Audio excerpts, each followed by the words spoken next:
অবশ্যই তা ছিল এক মহাদিবসের আযাব।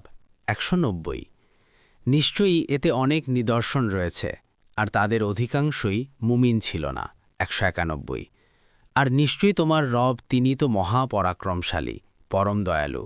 ১৯২ আর নিশ্চয়ই এ কোরআন সৃষ্টিকুলের রবেরই নাজিলকৃত। ১৯৩ বিশ্বস্ত আত্মা এটা নিয়ে অবতরণ করেছে। ১৯৪ তোমার হৃদয়ে যাতে তুমি সতর্ককারীদের অন্তর্ভুক্ত হও। ১৯৫ সুস্পষ্ট আরবি ভাষায়। ১৯৯৬ আর অবশ্যই তা রয়েছে পূর্ববর্তী কিতাবসমূহে।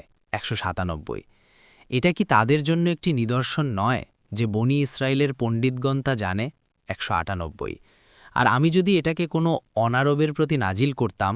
১৯৯ অতঃপর সে তা তাদের নিকট পাঠ করত, তবুও তারা এতে মুমিন হতো না।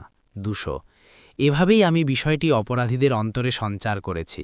২০১ যতক্ষণ না তারা যন্ত্রণাদায়ক আযাব প্রত্যক্ষ করবে, ততক্ষণ পর্যন্ত তারা এতে ঈমান আনবে না। ২০২ সুতরাং তা আকস্মিকভাবে তাদের নিকট এসে পড়বে, অথচ তারা উপলব্ধি করতে পারবে না। ২০৩ তখন তারা বলবে, আমাদেরকে কি অবকাশ দেয়া হবে?